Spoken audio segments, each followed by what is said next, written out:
Welcome, listener or viewer. I'm Ian Kennedy, the host and creator of the Nothing to Gain podcast, a series of recorded interviews with influential protagonists from around the music scene over the last few decades. There's no agenda other than to enlighten, inspire, and at times, hopefully, amuse you.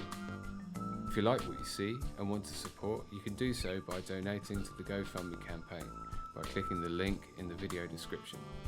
Please share with your friends and feel free to comment and offer your thoughts.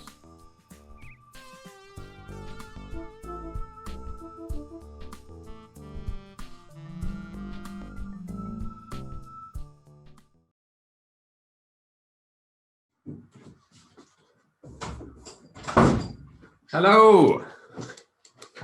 Hi, Mitch. Oh, she can't. 1 second. You can't hear me yet. There you are. Hello. How are you? I'm great. I'm going to put you on headphones. 1 second. All right.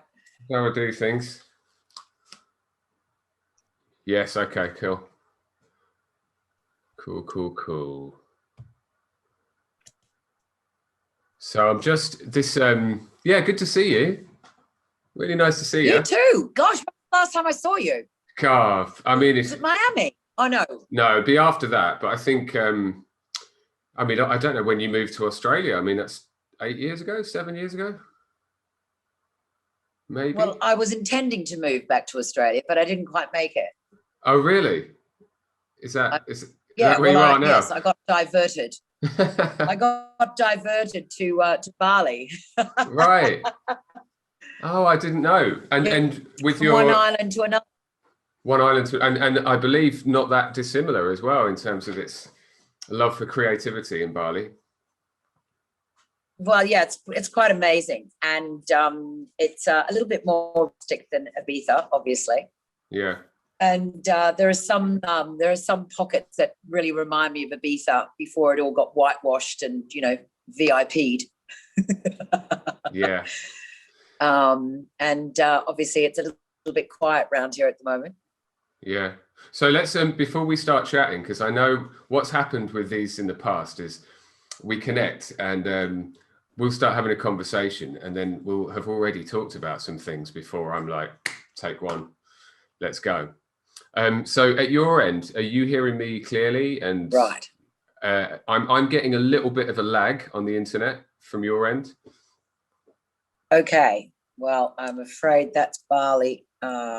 Yeah, that's Bali for you. Hold on. Let me just check. Hold on. Just stay there and I'll just speak. Oh. Is that you? You know what? I'm going to move to another Wi-Fi that I've got in the house. Okay.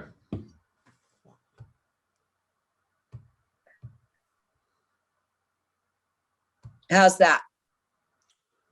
Do you know what that looks? Yeah, it looks like it's better, that. Yeah? Yeah, it does. Yeah. I mean, it's going to be with some of these recordings because yeah, because that's all right. No, because it's over Zoom. There are going to be some of these recordings that aren't absolutely perfect, but I don't mind that. So I mean, to okay. Give... So I'm. Go on. Take. Yeah. My charger is playing up a bit, so if we get cut off, I mean, it says it's charging, but I'm not sure. Mm. Yeah, if we get cut off, then I'll. Anything like that, in terms of like technical hitches and stuff, it doesn't really matter. Like the plan for this podcast is for it to be something that does look quite sort of informal, and I can always just edit out anything. I can just cut things out. A bit like winging it. A little bit like winging it, yeah. So are you're happy with how everything at your end? Yeah, you're comfortable, and I mean we don't have to start like straight away. You can go and get a glass of water or something. Or well, I actually, being the professional that I am, I've got my water. Thanks. It's actually 1 o'clock, but I've chosen to have some water instead. Okay. How's Ibiza? Well, it's good. Let's. Do you know what though? Shall I go 3, 2, 1, and I'll start recording from here. Yeah. Yes. Okay. Why not? 3, 2, 1. And we're rolling with Mitch Clark live from Bali. Hello, Mitch. Hello, Ian. Good to see you after such a long time. Indeed. And we've just been talking a little bit. I thought you were in Australia for a while, but you said something happened along the way and you're in Bali. Got diverted to Bali. I was actually locked down in Australia, in Melbourne, actually, with my parents for about 8 months. Oh, wow. Great, actually. I really enjoyed it. Having been a nomad for most of my life, it was really nice to be back home and, home cooking and getting my washing and my ironing done and, all those treats that mummy does for you.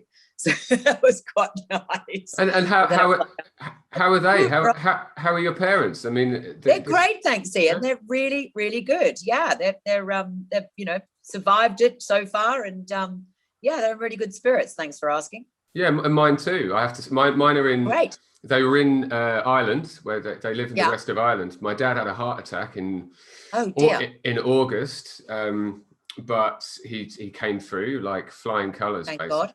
And now they're in London. They're very positive, and they're of the more vulnerable sector, and they seem to be fine. So when I go through these little kind of moments of depression through all this, I think, what have I got to worry about? Well, precisely. Yeah. I mean, they probably went through a world war, right?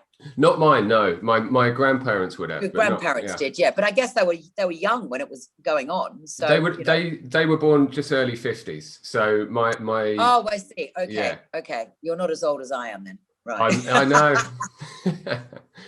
No, I just turned 40. Did you? You're 40. Yeah. Not so. Well, not spring chicken. Yeah, well, that's what everyone says every time you get to it.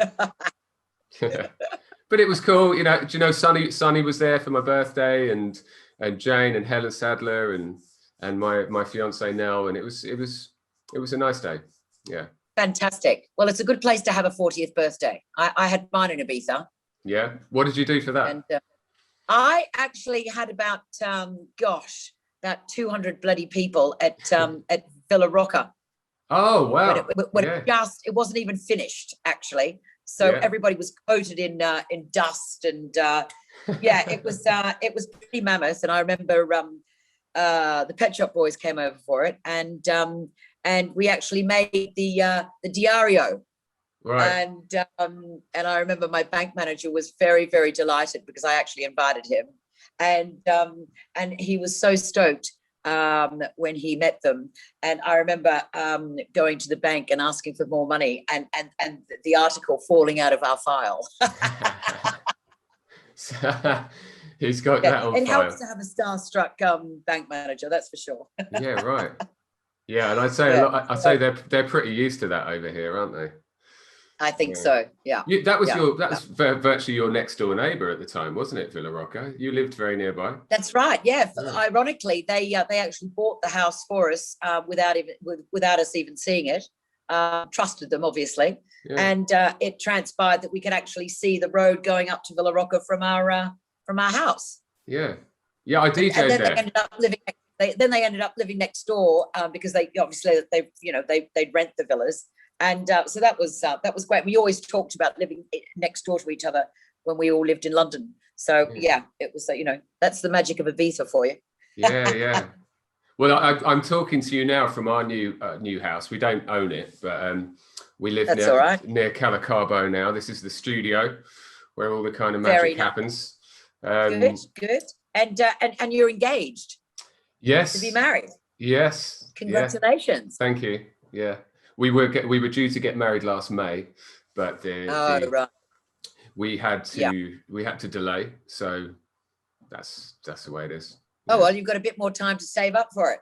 Yeah, well, actually, funny you say that, but the last year our business has taken such a hit. We'll have to start from scratch again, I think. But, well, you're not the only one. No, crazy, not. Crazy times. So, I mean, we're now, my business now, you might see on these posters up here. Yes. You probably can't see, but it's Phonoteca is the name of it. And it started off as a free party in Ibiza town. And Nell's a singer, a great singer and guitarist. So we now combine and we do music events and programming. Are you still involved in music in some way? Because people who I'm not. No. I haven't been involved in the music industry for a long time. Yeah. When I came to Bali, I hooked up with the French Kitchen crew, and we did some parties, some really good parties. And in fact, Ants, infamous Ants from Ibiza, that just happened to be staying with me at the time, and he did some DJing for us, and it was great. And weirdly, there were a lot of Ibiza crew. So yeah, it was fun. Yeah, I know that John Satrincha lives in Bali at the moment, doesn't he? Well, he usually comes for the first quarter of each year, but I wasn't sure if he was here, due to COVID. But yeah, he usually comes and gets his blood cleaned, I think. Summer in Ibiza. Is that what you can do in Bali? I didn't realise. Oh, you can do anything in Bali. Gosh, yeah. It's a fascinating place. I mean, I know little bits about it, but I mean, one thing I know about the culture there is that traditionally they hold the idea of creativity and music and food and art as important as anything else actually in culture. I mean, it's not uncommon. I don't know about modern day Bali, but certainly maybe in the 60s and 70s when people were first going there, that there were people who were working a menial job for their whole lives, but on the sideline there were incredible sculptures or incredible musicians. Yes. Yeah, they're a very creative. It's a very creative island for that, and the people are beautiful, and they host ceremonies for just about everything. And it's beautiful, lots of food and family, and they dress up in their costumes, and it's beautiful. It's and the drums and all that sort of stuff, and it's quite beautiful to watch. Apart from when they do sacrifices of live animals, that's not so good, but yeah. Sort of turn your eyes away to that. That's a bit grim, but it's an ancient culture. I mean, have you ever had the privilege of watching one of the Balinese orchestras in full flow? No, I haven't actually. No, but well, I should put that on my list of things to do when we open up a bit more. Yeah, definitely. I mean, I don't know, in terms of their modern day sort of status, but the first time they were discovered, they traveled around the world, performing in places like Royal Albert Hall and in New York, and the music sort of I guess the more kind of classical music, orchestral music scene were just dumbfounded. The harmonies they were creating and the different kind of scales that they had, and the training that they went through and the timing to hit these, it's like a glockenspiel. It just blew people's minds, the complexity of it. I'm sure. Yeah, no, it's a beautiful, rich culture, and it's such a privilege to be living. Yeah. Immersed in it, that's for sure. Oh, good for you. Yeah. Well, let's move away from that then. Yes, we need to move swiftly along on that, Ian. So, Thank you. Well, that brings me on to your past in music, okay? Because this is where really we first met each other. I can tell you that I first met you when I ended up through some kind of twist of fate in the DJ booth at Pacha, when Danny Rampling was playing a closing set for Def Mix, and you were up there with him. I was with Andy, and myself, yourself, and Andy went to Santa Fe the next morning, and from that point on, we sort of bumped into each other in lots of different places. So you knew Danny really well, and Danny was at the time kind of, I don't know how many retirements he went through, but he was definitely working at that point. Yes, I think he had as many retirements as Tina Turner, actually. He was going for the record. Quite a few. Yeah. No, I knew Danny for a long time, not very well, but we had lots of mutual friends. And when I joined Sanctuary Artist Management, he was looking for management. And we worked together for a time, but Danny's very old school in the way that he would apply himself to his art. Wasn't of that ilk where the studio was really important. So these days, if you don't have tracks in Bport, it's hard to get DJ bookings. And so I was sort of, trying to, like, come on, let's get to the studio and do a killer track. But it didn't really work out how I'd hoped. But we had some fun times, and it was an honor to work with such an established and legendary DJ. Yeah, right. I mean, his history sort of speaks for itself, but I know exactly what you mean, because I know Danny as well. Like, he sort of came from an era when you could be a DJ. That's right. And rather than a DJ producer. And I guess, I've got my little studio here and I tinkle about, but I can't provide a little repertoire of tracks that I've made to then support. Yeah. I wouldn't justify having a manager. It's just like, no. I might have DJ for 20 years, but it doesn't justify me having someone to sort out my gigs for me.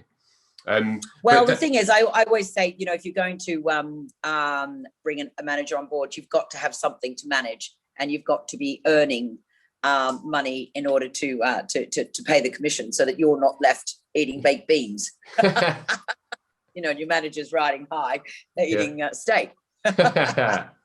And so Danny was one DJ you managed. I mean, we'll talk about the Pet Shop Boys a little bit later, because I mean, you couldn't ask for someone more high profile and more interesting to manage than them. But were there other interesting people along the way, other DJs and artists? Well, the first DJ that I represented is a DJ producer called Tom Steffen, and he's very good friends with Neil Tennant, and that's how it transpired, really.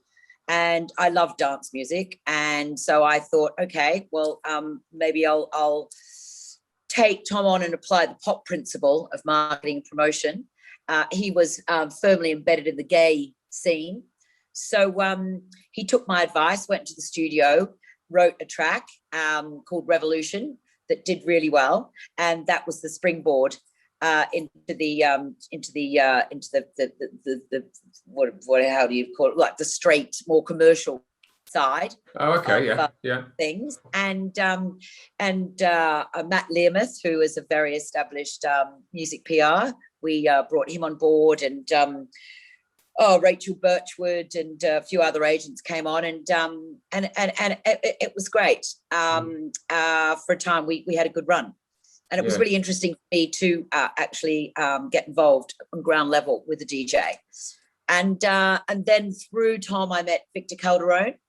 Very big American DJ who we met in Miami as well. That's right. Yes, indeed. Yes, we did. And so I had a good run with him, and then I managed Shapeshifters for a while, which was really good as well. It was really good fun.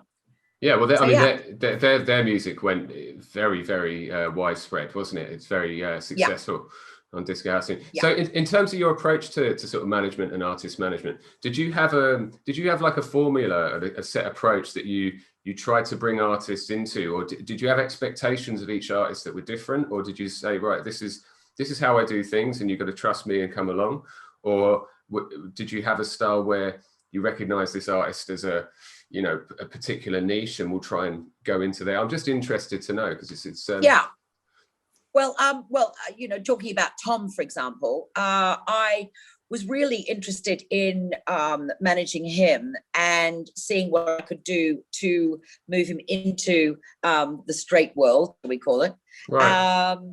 And move him out of the gay scene, and give him more of a commercial edge, and so obviously having a track to work with was really important, and he delivered on that. Fortunately, Danny Tenaglia, a great friend of his, was very supportive. So obviously that helped us as well, having his backing on that. And I built a team around Tom. Once I had the track, once it was signed, then we were able to recruit a DJ agent that could get us gigs outside of the gay clubs. And Matt Learmouth, Alchemy PR, brought him on board. And then we went to Kiss, and he got a radio show. So, it's hard to do anything unless you've got that commercial track to work with. It is sort of a formula, I think. you know, and as we were talking about earlier, you know, it's so important these days for the kids to be in the studio and to write and produce and you know, get that profile up on the you know, the likes of Beatport, etc., iTunes, etc., because that's just how it is now. It's such a competitive world. Yeah. You know, you can't just rely on gigs. I think the productions come first and then the gigs, frankly. And do you think there's one point you made there, which I think I'll come back to in a sec, which is about the idea that the gay scene was separate from a commercial career, if you know what I mean, which I kind of understand where you're coming from, but I've got a further question about that. But yeah. in terms of do you think things have, obviously they have changed in terms of being a DJ requires this extra string to your bow, which includes studio production or releasing tracks. Do you think those days of becoming a DJ that's famous for filling a dance floor at a good party is enough? Do you think those days are gone now? I think so. Yeah. I mean, you know, Danny Tenaglia, for example. I mean, you know, he's probably had 3 huge hits in his time. A lot of remixes, of course, and the remixes too are very important. But of course, I don't believe that you'd be approached to do a remix for an established artist or a band or whatever if you don't have the credibility to you know, to have production skills and obviously to be able to get it, you know, have a wide reach with your audience. You know, Carl Cox, he's not known for a producer as such, and yet, you know, he can fill a dance floor, you know, in a second. You know, and there's a lot of cases like that. But I do think that kids starting out now really do need to have production skills for sure, and collaborations as well. You know, and for example, my godson, John Newman, who goes under Ribbon. He's a whiz on the production front. He was signed to Parlophone when he was 15 with an EP. So now, of course, remixes are starting to come in, and he's not really interested in DJing. In fact, he's not interested at all. But you know, he's just, you know, the production side he loves, and he's getting a lot of requests now for vocalists in particular to collaborate. So yeah, I think the time that, you know, that it has changed a lot over the 25, 30 years, as scary as that sounds. Yeah. No, I think so. I think it's what my observation would be as well, that the technology that's become more populous and people can have a studio inside a laptop, it's then become... Oh, absolutely. It's so easy. I mean, you can write a track now on Ableton. You could be on, you know, on a flight. Yeah. Headphones, you know, the right, you know, apps on your computer. That's it. Off you go. Yeah. It's very simple these days. I think there's another. But you've still got to have the now. Sorry. Yeah, no, you still got to have the style, haven't you? You still got to have an idea. Yeah. It's not just. You know, I mean, if it was that easy, everybody would be doing it. Put it that way. Yeah, and there's a saturation, I think, if you look at Beatport and digital downloads. I mean, it depends what style of music you're into, but certainly of a 4/4 house or techno variety, there's a hell of a lot of filler out there. Because it's not that difficult to get a release now. No, absolutely. No, and I like to think sometimes these things kind of come back round in a sense that you go through a period of time where it's saturation point, and there's it's difficult to pick the diamonds from the rough, if you know what I mean. But then because of that, society changes. And this is one of the other major factors I was going to mention to you about promoting an artist. You know, I think when I moved to Ibiza 13 years ago, Facebook had just started and Twitter didn't exist. Instagram didn't exist. So up until that point, to have a reputable party or a career as a DJ or a producer, you had to use other medium. I mean, not social networking, essentially. And I think... Yeah, that's right. Have you seen social networking change the dance floors themselves? Well, I think, yes. I mean, some good and some bad. Funnily enough, we were at a party this last weekend. Don't Of course, we were social distancing and we all had masks. But actually, one thing we weren't allowed was our phones. Right. And everybody loved the fact that everybody was just, focusing on the dance floor, focusing on each other.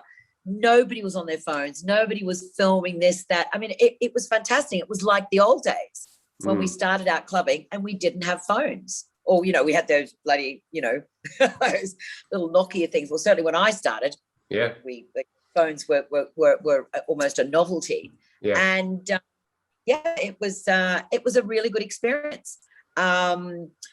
But in terms of promoting, social media, of course, is a huge tool, and also the interaction and the feedback that is driven into social media after the fact, which obviously helps big up the artists, and like next time they're selling tickets, they're probably inclined to sell more tickets because of the buzz that's been generated from their last gig. So it's a really, really beneficial tool. But as I say, from the perspective of being a punter and on the dance floor and nobody having a phone, it's great. Yeah, I agree. I think it's easy for people of our generation who remember those times. Yes.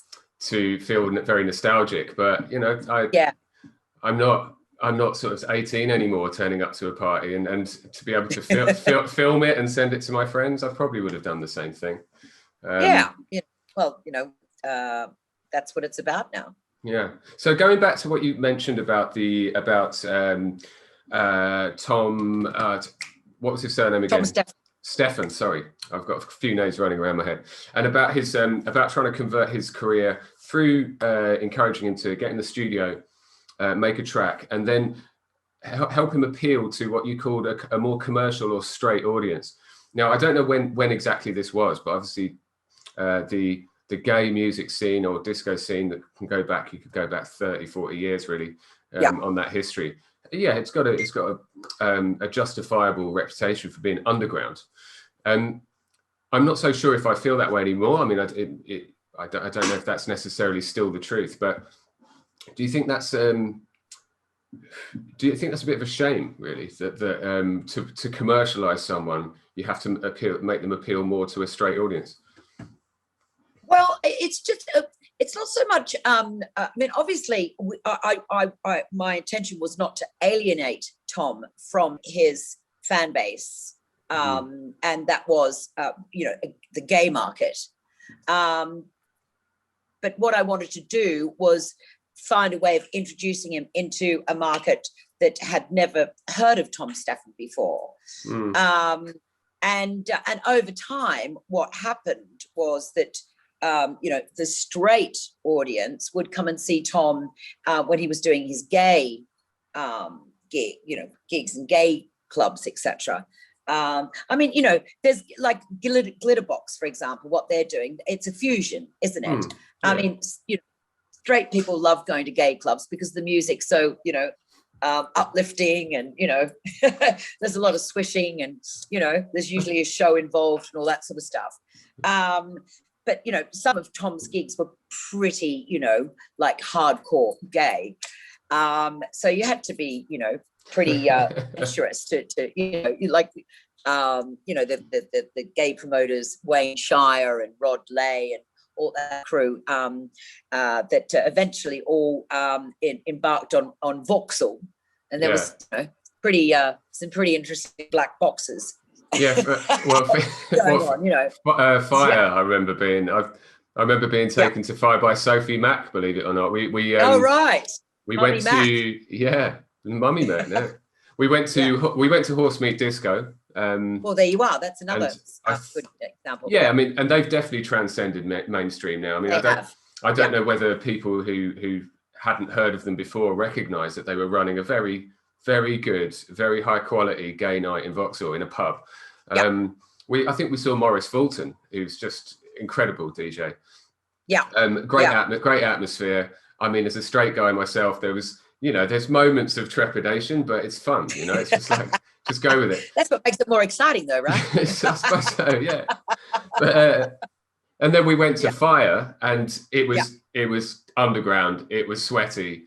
We were there for a while, but it was getting late as well. But I did actually turn to Sophie at 1 minute, and I was like, I think it's time for me to I want go. my mum. Another example of an institution starting out as heavy sort of gay was trade. Yeah. At Terminals. And then it caught on that this was one, Sunday morning show that went on into Sunday and I think Monday that wasn't to be missed. So there are a few of those brands that have transcended into something for everybody. But the thing, but where Tom was when we started working together, it wasn't going to work. Just keeping him in that, because he was keen to venture out, and get a wider reach of audience. Yeah. And do you know what I'm gonna mention now? Talking of underground gay morning parties, a morning that myself and yourself enjoyed in Miami.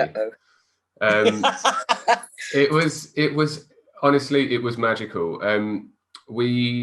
I can't remember where we'd been the night before. Maybe it was a Carl Cox's Funk and Soul party, and Danny Tenaglia was holding a morning party, and it was on what looked like a kind of a high street, like a shopping high street.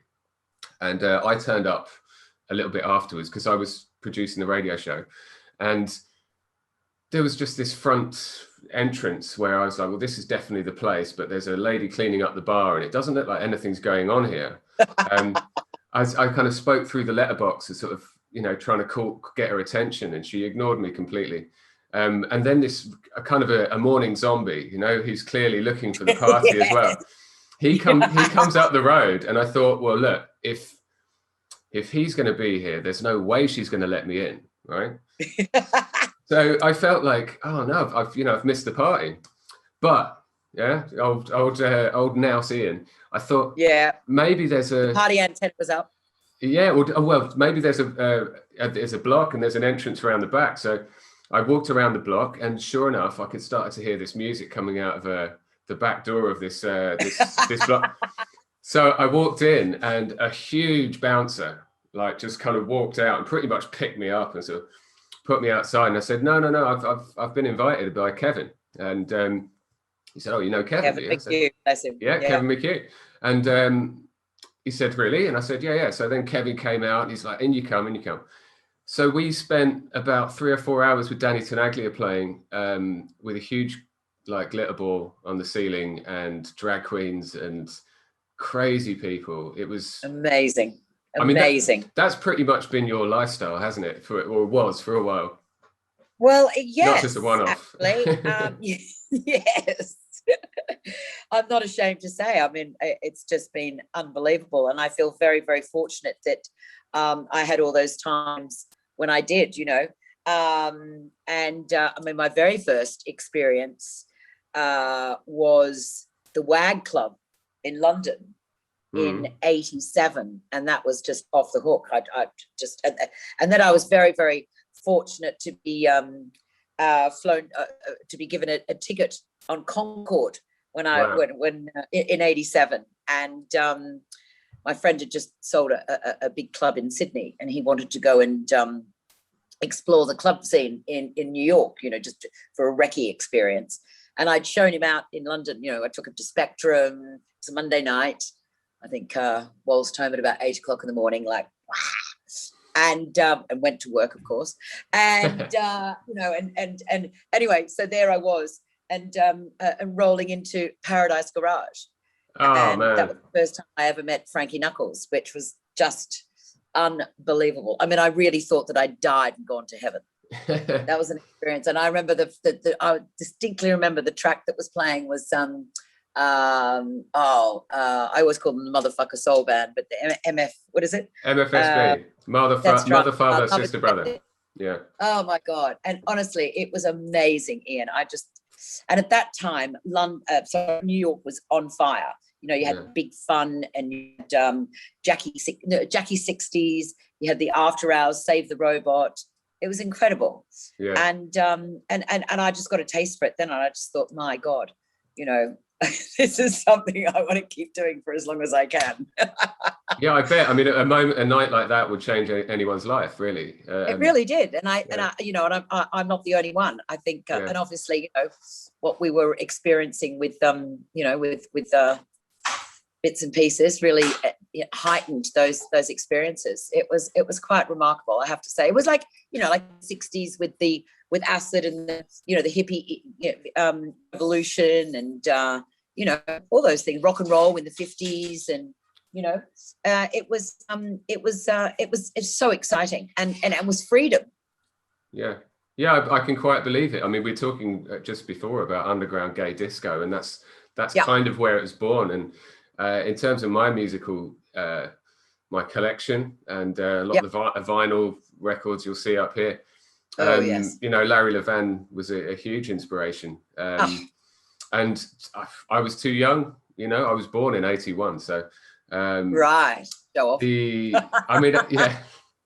I saw some of the 90s rave culture and the underground house parties in the 90s. So I had my little glimpse at a land long forgotten now. But to have had the opportunity to be at the Paradise Garage would have been, right up there, I think, for any clubber. Yeah. No, it's and of course all the raves, Sunrise and got all those raves in the UK.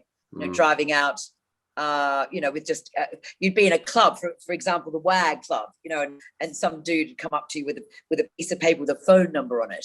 So of course you'd call the phone number, and there'd be a recorded message, or somebody on the other end, right, head down on the M25, and then you'd arrive there like very in the embryonic stages of these raves. And of course, the cops didn't know what was going on, so they had smiley badges on their caps, and everyone was like, "Wah!" And it was just unbelievable. And of course, there'd be a designated driver; you wouldn't get a cab. And I remember going to work on the Monday after being at one of the first raves called Sunrise, and the front page of the Sun newspaper was 25,000 people chanting "mental, mental, mental" as lasers lit the sky. And I walked in with a copy going, I was there. And I remember I had that front page clipping on my pinboard in my office at Chrysalis Records for years. Oh, you were I still had it. Were you at Chrysalis? I was, that was the first record company that I worked at when I got to London. Yeah, I went to school with a lad called Michael Sakas, whose father was quite high up in Chrysalis in the UK, though, I think. Oh, okay. Yeah. Wonder what his name was. Well, it's Greek, so Sakas, Sakas. Yeah, I don't recall that surname, to be honest. Probably a little bit after my time too, by the way. Yeah, maybe. Getting ahead of myself. Yeah, right. No, I mean, you talk about that sort of rave culture. We've got plenty of friends. I've got friends now who sort of regale me with their stories of Castle Morton and early Glastonbury and stuff like that. Which it's a real shame, isn't it, that the safety and the wild abandon, or the lack of safety, is just not acceptable anymore. Well, times change, and that's the way it is, and that's happened through every generation. So, we can't keep on to the, all good things come to an end things just continue on in different ways, and, but still, it'll never be the same as what we experienced back in the day. Have you been to Burning Man? Have you been to? I've never been to Burning Man. And in fact, it's a question on my mind at the beginning of most years. Okay, is this the year that we take the plunge? Yeah. Frankly, I think that it's not really something that I would go to the effort of attending. Now, I think it's filled with too many bankers and oil tycoons, and it just does not appeal to me anymore. Yeah.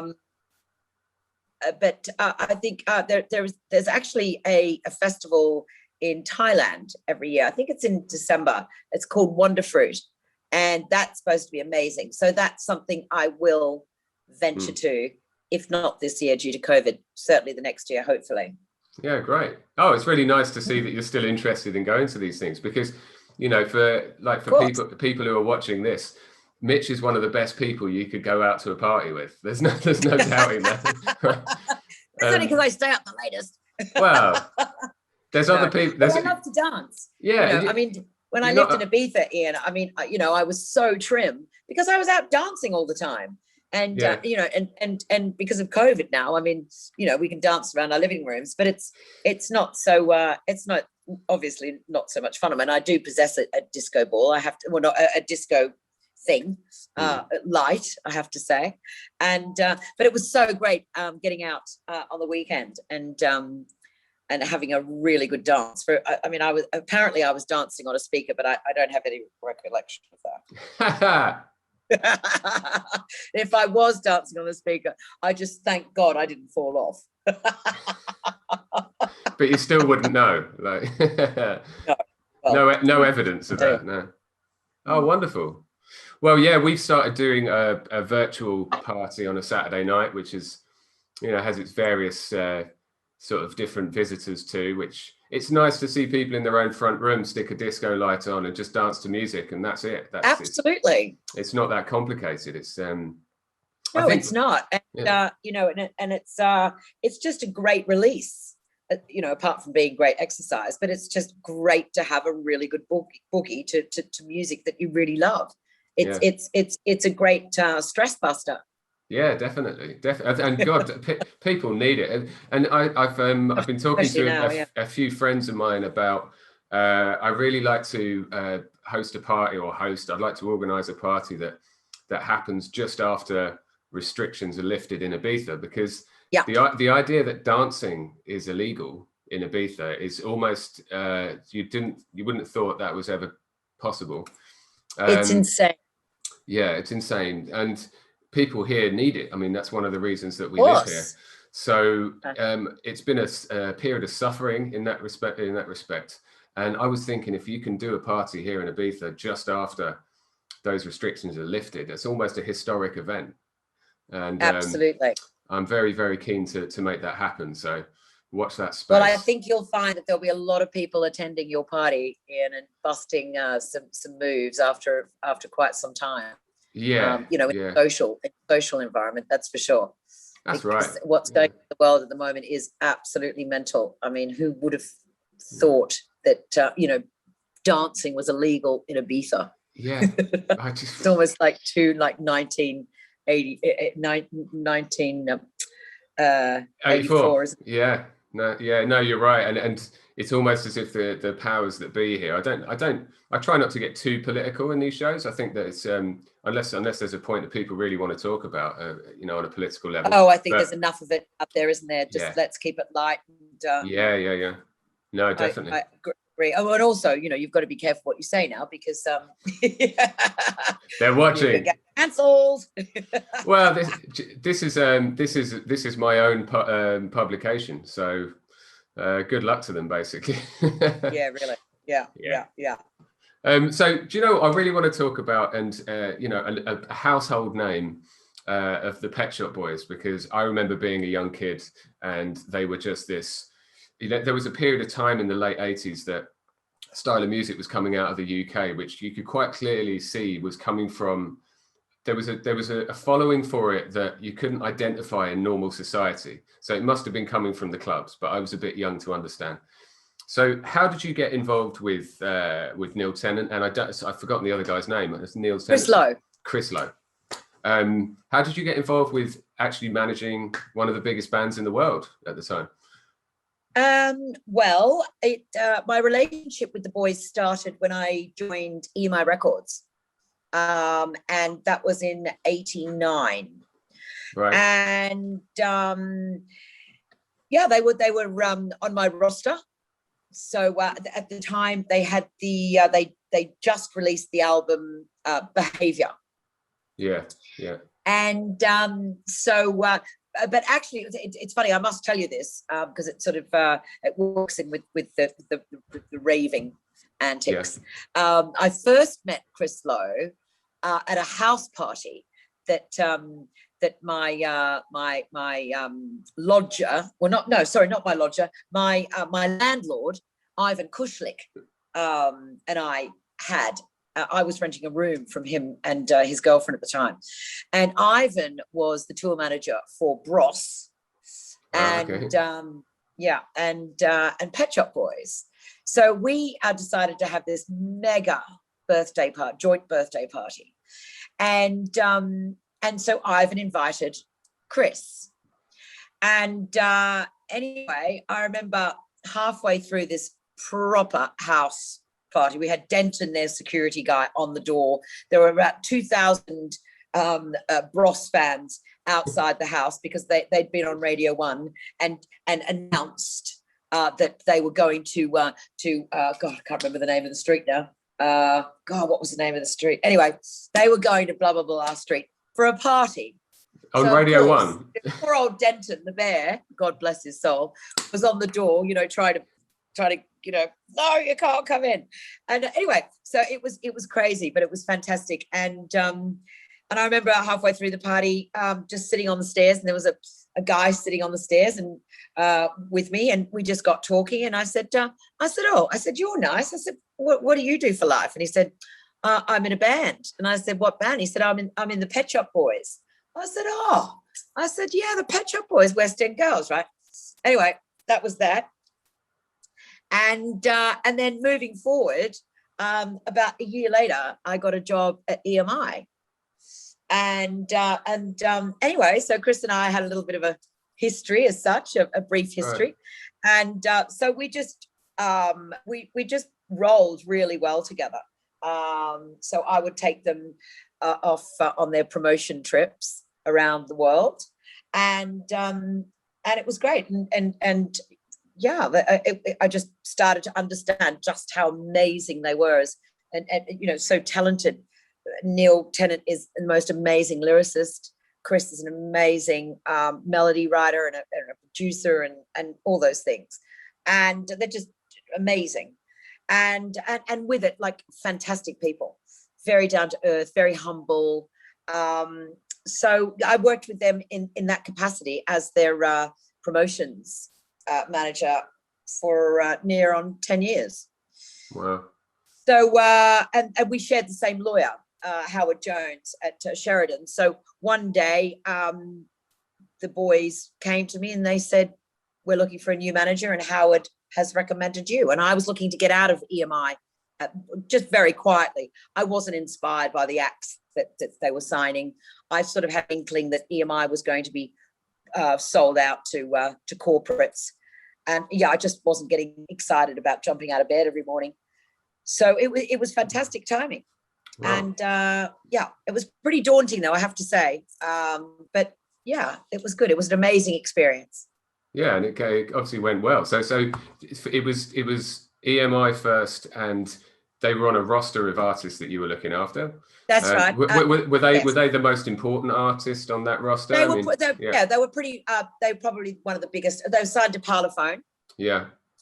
And at the time, there was Blur, there was Radiohead, Paul McCartney, and the Beatles, of course. Queen. Yeah, I mean, wow. Yeah, they were right up there. They had lots and lots of hits, and yeah. And so you traveled with them. So with EMI at the time, because I think that was prior to the 360 deal, kind of, that the record. Oh God, yes. So yeah, EMI that was way before that. Years and years before. So you would be traveling with them as well to their gigs. It got to the stage where Chris Lowe would not travel without me. So yeah, which I loved, because they were just so much fun to go away with, and we always had a great crew. We always had great dancers, and Pete Gledel.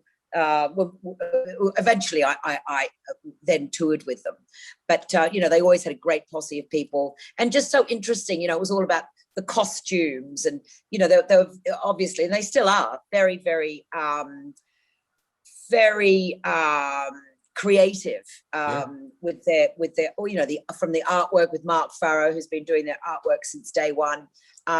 They're very strategic about how they like to present themselves, and they're just amazing, and very innovative with anything they do, which was really exciting to be part of. I mean, during my time as manager, I remember getting a call. We were getting ready to go on tour, and Neil called me and said, right, this is what we'd like to do in terms of set design. I'm like, yes. We'd like Zaha Hadid to design our set. I don't know whether you're familiar with the very famous, now deceased Zaha Hadid. She's probably one of the most prolific female or woman architects. She's got a very distinctive style, and she's designed amazing buildings all over the world. She happened to have her office in Clerkenwell, which is where my office in my home was, and Chris was down the road, and in his apartment. And so I made contact with Zaha, which was pretty amazing, and we went about designing this stage, and it was a fucking nightmare for our production manager. We had all sorts of problems with it, but it was amazing, and so that's just one example of just the way that they think outside of the box. Yeah, they weren't just exactly. They weren't just a pop act. The music was obviously quite futuristic, actually. I think in many senses they were so far ahead of their time, and oh gosh, yeah, to be part of that and to be on that wave. I mean, do you? Yeah.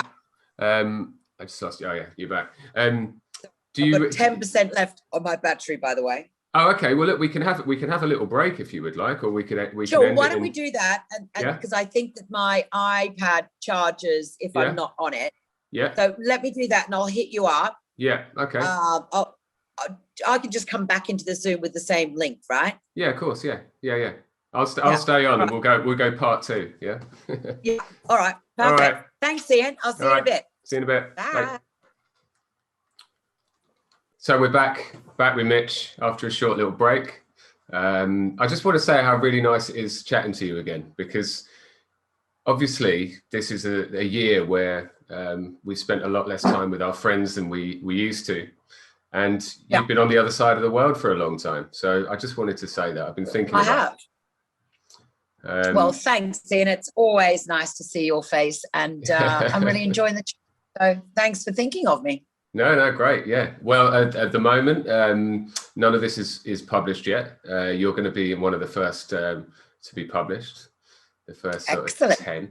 And obviously, I'll let you know. So before you had the little break, we were talking about the Pet Shop Boys and your career with EMI, which then stemmed into a career managing them independently. And you're a very well-traveled lady. And one thing that interested me, and it's the same question I've got for people who've traveled with big acts like that, is do you have any sort of really memorable venues and memorable nights? Because you're backstage, which is where I love to be as well. You must have some nights and some venues that are just share one or two with us if you could. Well, I'd have to say some of the best concerts that I've attended in the company of the Pet Shop Boys has to be those in South America. Right. I was very fortunate when I was still at EMI. I was vice president of the international promotions division at this point, so I pretty much could, not do what I like, but I still had a boss, but I could get away with a lot more. And I remember I was at Pikes. Actually, my boss hosted an international dance meeting, and anyway, whilst we were at Pikes for about 3 or 4 days, which was riotous, obviously, I got a call from Jill Wall, the Pet Shop Boys manager. She was a former record company marketing executive, and she managed the boys for quite a long time. Anyway, she called me and she said, Mitch, she said, the boys are going to South America for 7 weeks on tour, and they're not leaving home without you. I said, well, why would they leave home without me? I said, that's it. It's a done deal as far as I'm concerned. I'm coming. Anyway, so I said, look, this is what you've got to do. I said, call my boss, Chris Windle, tell him that the boys are insisting that I go, and that, you know, they want me to do the, you know, the on tour press and the meet and greets, or the grip and grins, as we used to call them, blah blah Grip blah, and and you know, let me know the itinerary and I'll be there. That's what she did. So I remember meeting my boss halfway in the grounds of Pikes, and he said, "You'll never guess what." And I said, "What?" He goes, "I've just had a call from Jill Wall from the Pet Shop Boys. She said that the boys are going away for 7 weeks to South America, and they're insisting that you go with them." I said, well, that's great, isn't it? I said, so you better sign off on that. He said, well, you're not going. And I said, are you kidding? I said, look, you know, the Pet Shop Boys are one of the biggest selling artists on our roster. I said, of course I'm going. And about 2 weeks later, I was off. So on that tour, we played, we did a couple of shows in Rio, which were absolutely fantastic. And we did Argentina, which was great. And where else did we do? Chile, fantastic. Mexico, Colombia. It was quite a tour. And all those nights were absolutely fantastic. And I remember this was like a greatest hit show, you know, so you had every hit, well, not every hit, but, you know, a sizable amount of hits sort of packed into like an hour and a bit show. And it was just fantastic. And we had we had 2 girls dancing. We had 2 boys, 2 Brazilian boys, one of whom is Flavio, who's Villa Rocca and Villa Rica in Ibiza. Right. And that's how we met on that tour. And it was, you know, as soon as the lights came up and the you know, it was just full on. And I would always go down to the front, you know, the pit when Go West was playing, you know, and we had the dancers had these cone hats that was, you know, that would light up sometimes, you know, so it was thing like we'd all go out there like, right, are they going to light up tonight or are they not? You know, it was just hilarious. But the audiences in South America, you just cannot, you just can't beat them. They're just so enthusiastic and so appreciative, of course, that you know, we make the effort to come all that way, to go all that way. So yeah, it really is quite special touring in South America. And you're talking, I mean, I'm guessing you're talking big stadiums. I've never been on a stage of that size. I think the biggest crowd I've been in front of, but I wasn't DJing either. It was just on the stage. Was probably about 8 or 10,000 at Pride in Brighton. But you're talking probably 40, 50,000 stadiums. Oh no, not that big. No. Okay. Probably about like 10,000 capacity. Right. Yeah, but ironically, actually, Mayumi, you know, Mayumi in Ibiza. Yes, we were talking about the Pet Shop Boys one day, and she went, "Oh my God!" She said, "My first concert when I was 14 was Pet Shop Boys in Rio," and she was front row, and I was at that show. Wow, that's it. Yes. So out of 10, how weird is that? That's right. Anyway, the little synchronicities there. Yeah. Nice. I have actually attended those huge stadium shows in Argentina and in Brazil with Iron Maiden. So yeah, I know what you're talking about. Absolutely, they're massive shows, and the production is quite extensive. And yeah, the fans just go nuts. Yeah, I mean, I've been in the audience for those sort of things before, but to actually be in front of that many people is quite a it's quite an overawing experience. And I think for the performers themselves, it's to perform your own music, especially with the like you say, the dancers and the choreography and the production behind the Pet Shop Boys, especially with that period of their costumes and everything. Definitely. Like a dream come true. Sorry? It's just a dream come true for the artist, I'd imagine. Yeah, absolutely. Actually, one very memorable show too, I mustn't forget, was the first year that the boys headlined Glastonbury. And that was quite something. And that was a very proud moment, I have to say. Yeah. Do you still, I mean, do you go to Glastonbury? Is that been one of your, on your tour The of the last world? time I went to Glastonbury was in 2014 for David Levy's 50th birthday. Oh, which right. was pretty special. Yes. Oh, wow. Yeah.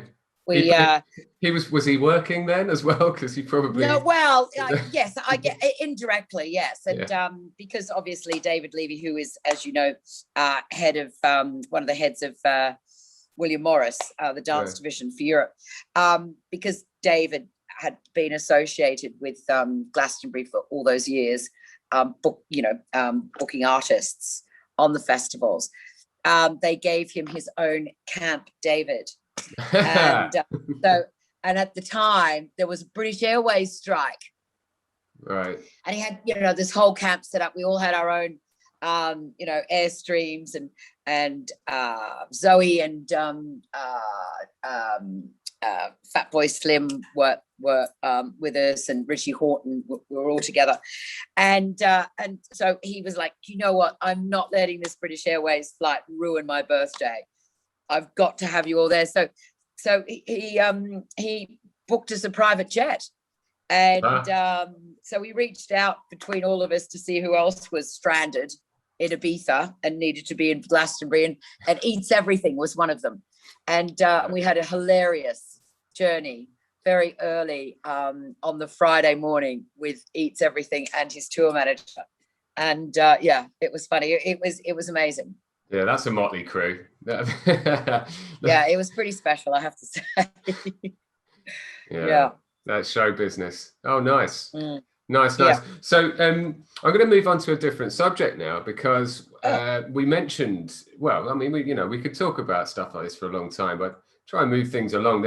You've got a really kind of, there's a lot of variety in the career that I know about in your life. And I want to move on to the radio show that you and John were winging it with, the radio show. To anyone that doesn't know, who's watching this, Mitch presented and ran a radio show on Sonica with our friend John Beach, who I think John's interested in doing one of these as well. So I hope so, because he's got lots of great stories, as you know. Yeah, and he's such a character. Yeah, he likes to chat. Yeah, and again, I've not seen him for a long time.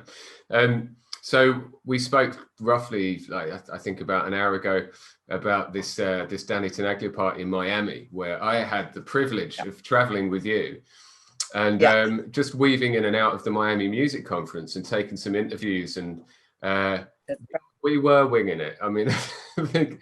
Winging it. Yeah, it was pretty special. We were pretty good how at that transpired. Well, Andy Wilson, a good friend of mine who I'd known for a long time, happened to be in Pacha about 2:00 in the morning when I was there as well, and we're at the bar, and I'd had a couple of drinks, so had he, and I remember. She's gone. I've just dropped you. Sorry. Don't worry, it's all right. Anyway, I'm sorry. Whoops, that was a winging moment. That was a perfect. There you go. That's a very spooky coincidence. On cue. Anyway. We've actually arranged that. That's the plan. Hang on. Anyway, so I just said to Andy, I said, I would love my own radio show on Sonica. And he looked at me and he went, done deal. I went, what? He said, yeah. So, of course, the next morning I had to call him and make sure that he wasn't just saying it, being 2:00 in the morning at Pacha. Anyway, he said, no. I said, great. Okay, well, I need to find a DJ. So I'd only recently met John Beach, and I just fell in love with him. I thought he was the most hilarious person. And of course, I'd heard him play out, and I loved the music that he was playing. And I thought, he can play really diverse, and and he's got the gift of the gab. So, and I always loved radio in London in the 80s, the late 80s, with Zoe Ball and Chris Evans, and I just loved that banter, and Emma B and all that crew. I just absolutely, I just love listening to it. Going to work in the morning. Anyway. So I called Beachy and I said, hey, Beachy, how do you fancy having your own radio show with me on Sonica? And he was like, done deal. Great. Love it. And I said, right. I said, well, meet me at Sonica on Friday morning. We're going to wing it. And anyway, he went, oh my God. And I said, yes, winging it.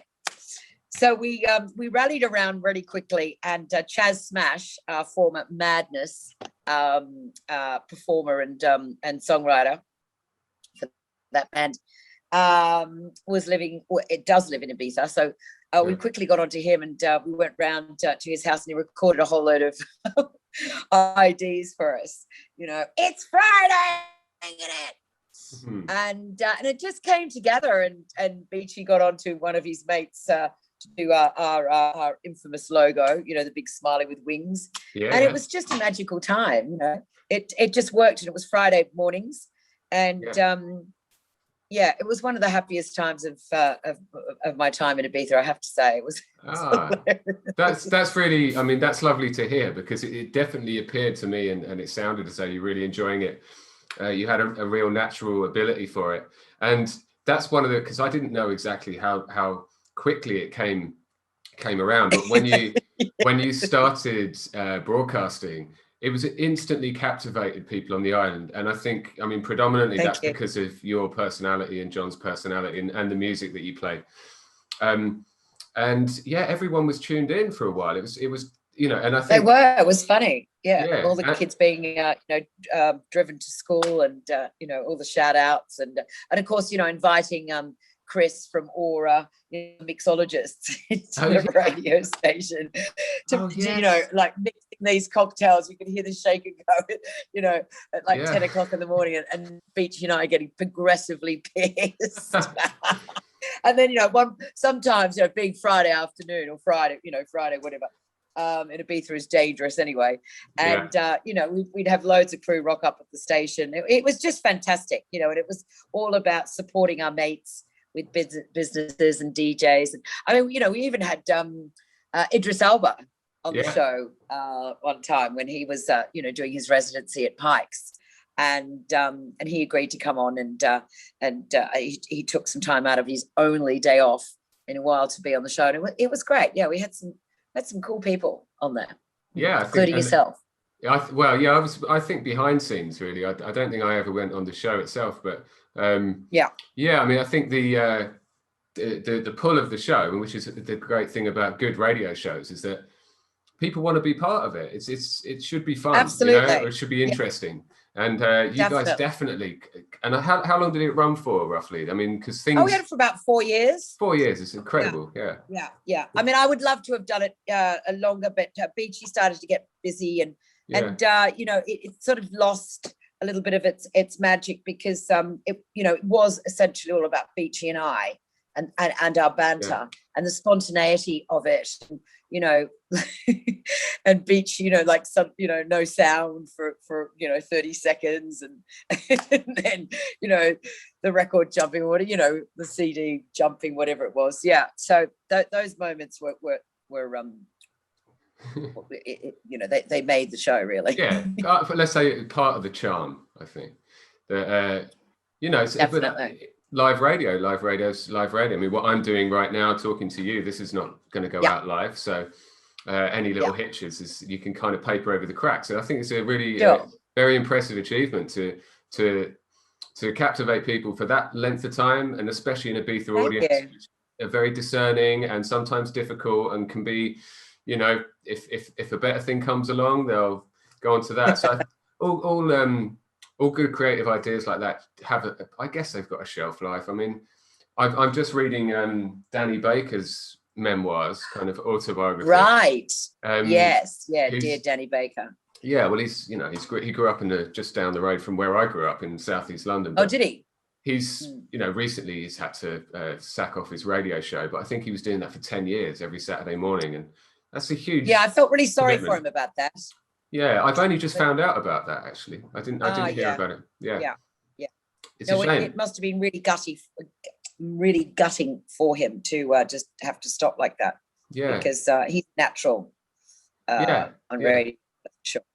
You're talking about the top of the top there, but I think you and John had an element of that about your show. There's unpredictability, and it was fun.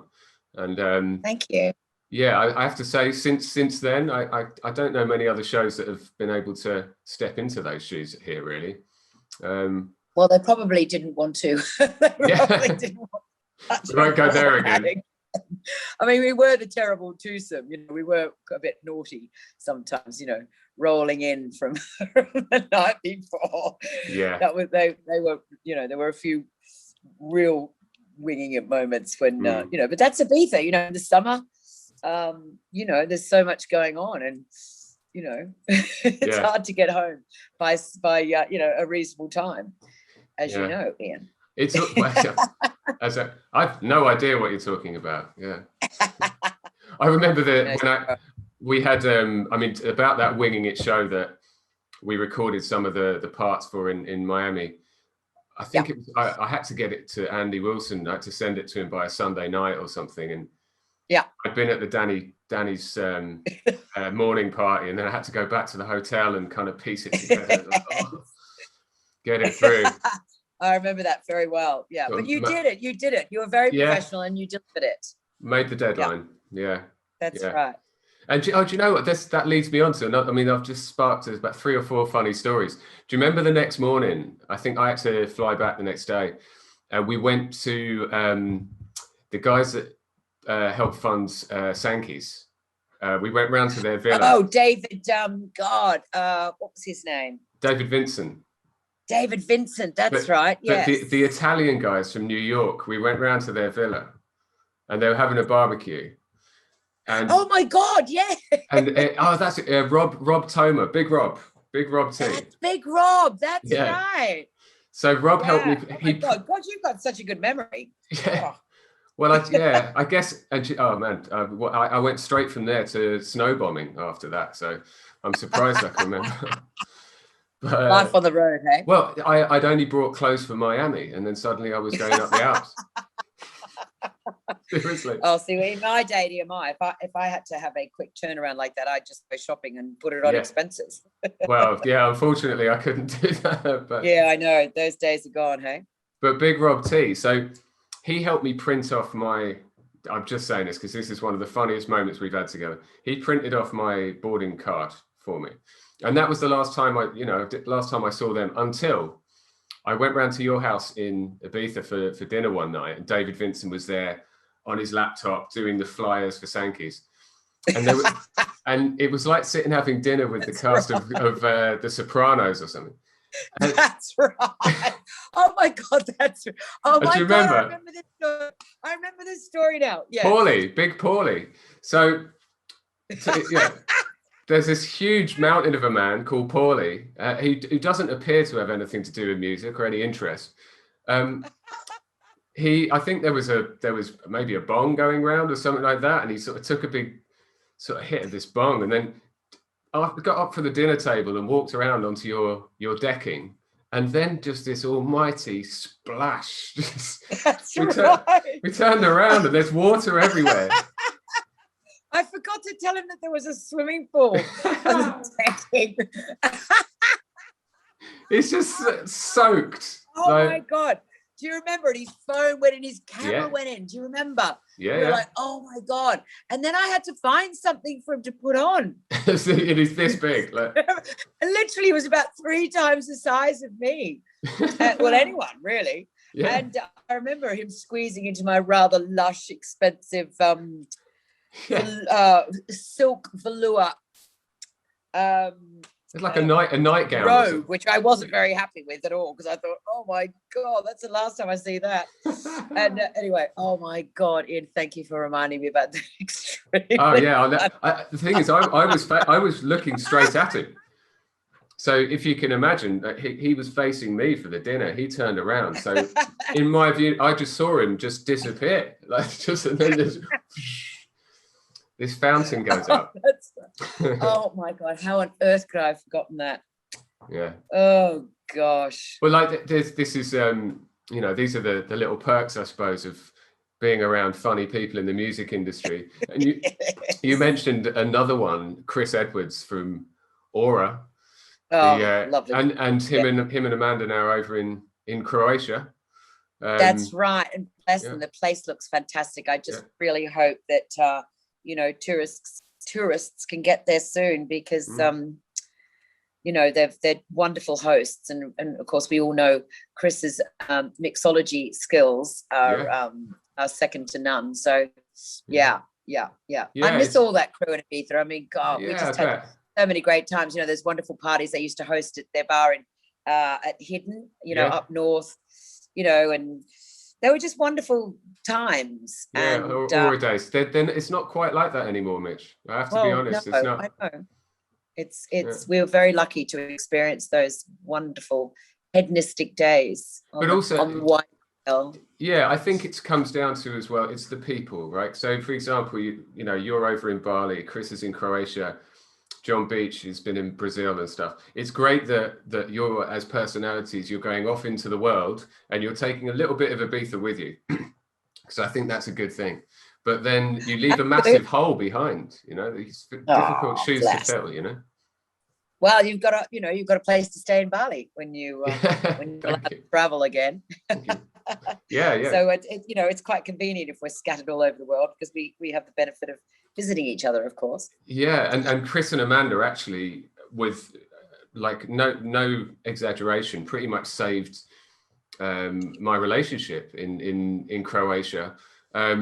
Without going into too much, we went to a Cure concert in Zagreb, and I'd lost my fiance in the crowd. Oh. And we didn't have a phone or anything like that. And she had no idea how to get back to the hotel. Oh my God. So I was walking around like, oh my God, I've lost her, because she just sort of ran in to go and have a dance. And then there's suddenly sort of 5,000 people and I couldn't find her.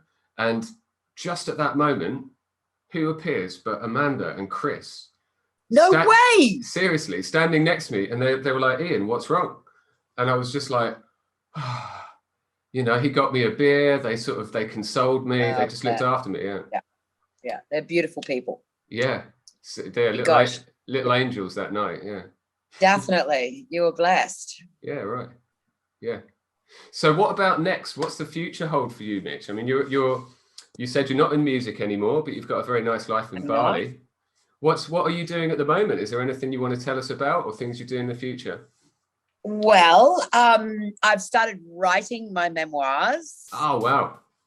Yes. So I really need to do that while I can remember. And yes, I'll be calling on a few of you to help me along with my memory. Right. I've got a really good friend who is a great anchor on TV in Australia. Her name is Jane Gazzo. And so we were talking, and she said, hey, she planted the idea of her being my ghostwriter. So that's one project I look forward to embarking on soon. And but at the moment, I am about to launch my own sleepwear, chill out wear. Okay. And it's called Club Duvet. Right. Okay. Club Duvet. Yeah. Nice. So you can wear, what is it? My slogan is wear night or day in Club Duvet. Nice. And what are we talking? Are we talking like onesies, or are we sort of 90s? No, just like pretty pajamas and PJ jammy sets, right, and kimonos, and all in beautiful bamboo satin fabric. Okay. It's all natural and organic and beautiful cottons, and so I'm really enjoying doing that at the moment. So I'm just getting my range together, and actually Sasha Moon, the daughter of John Moon, Bambuda Grove. Sasha's been a big help to me, because we all know what a style bunny she is, and she's obviously with her connections all around the world in fashion. So she hooked me up with my wonderful tailor, and it's something I've never done before. But hey, I think I've just about done everything else. Yeah, exactly. Fashion is one area that I haven't embarked on properly. So yeah, so I shall let you know when that is up and running. And cool. Yeah, so I'm excited to be. Yeah, well, I'm sorry I mentioned onesies. I thought it's either going to. I thought it's either going to. It's either going to be novelty. Onesie. I've got a great onesie. Actually, funny enough, I was thinking about doing onesies because onesies are so good for lounging around. As we know, there's the Ibiza winters. I mean, obviously we don't get winters here, but in Melbourne we do. Obviously, horrible winters. And I remember for one of the parties at Pikes, I managed to win myself a Pikes onesie. And I still have it, and I wear it when I'm in Melbourne, and I absolutely love it. I didn't know they existed. Yeah. Yes. Yeah. Oh no, they're wonderful, and they've sort of got the Pikes, Ibiza Rock's logo. Oh, okay. And actually, I was given another onesie. This time, I was given a bear onesie by Mel, a beautiful Ibiza resident. Mel Black from All Saints. Yeah. Well, that one's actually got ears and it actually had feet. But I remember one night in Ibiza, I had my electric blanket on high, and I had my onesie on. I fell asleep with it, and I remember nearly dying of heat and racing down to the kitchen and getting scissors to cut the feet off, so at least I could get some air in my feet. I think Mel's gone back to the UK. Well, I mean, they were very busy with All Saints, weren't they? So I'm not surprised. But I suspect she's still got her lovely house there. Yeah, I'm sure. Yeah, but she's another face I miss. Yeah, I bet. Yeah. The kids are grown up. I think the other thing is parenthood. Like, I don't know how old John's kids are now, but there's probably a little window of time when they're still sort of toddling about that. That mum and dad can go and play a bit more. But I guess when they get a bit older, it's kind of definitely the sleepless nights catch up and that sort of thing. Indeed. Yes. Well, I'm really pleased to hear that you're branching into something else. I'm sure you'll make a massive success of it, because that's what you do, basically, isn't it? Well, I think it's just a case of finding something that you really enjoy doing, and in my experience, that generally means that you'll excel. Yeah, of course. I think you're right. Yeah, if you love doing what you do, then it's therefore becomes it's either a commercial success or it's a success of your own achievement. Yes, but it's another creative pursuit, and it's nice to see that you haven't gone down the corporate world, or you're still staying true. Yeah. Yes. Yeah. Keeping it real. Amazing. Well, look, Mitch, I've got another meeting on in 5 minutes. Okay. So we're going to have to sort of start winding this up. All right then. Well, it's been great. Thank you so much for having me on the show. Yeah, I wish you all the best with it. Yeah, and when this line comes out, you can come. We can maybe do this again sometime. I'd love to. Yeah. Yeah. Cool. Definitely. Had that just leaves me to say. Touch. Yeah, we will stay in touch. To everybody, this has been the Nothing to Gain podcast. We had our lovely guest Mitch Clark from Bali. Thank you again, Mitch. And just hit us up on YouTube and Facebook. These videos will be going out, and feel free to leave your comments, and I'll put up all the links and various different bits of information about Mitch on there for you to find out. Okay. Great. Thanks very much again, Ian. Take care there. All right. See you later. Bye. Bye.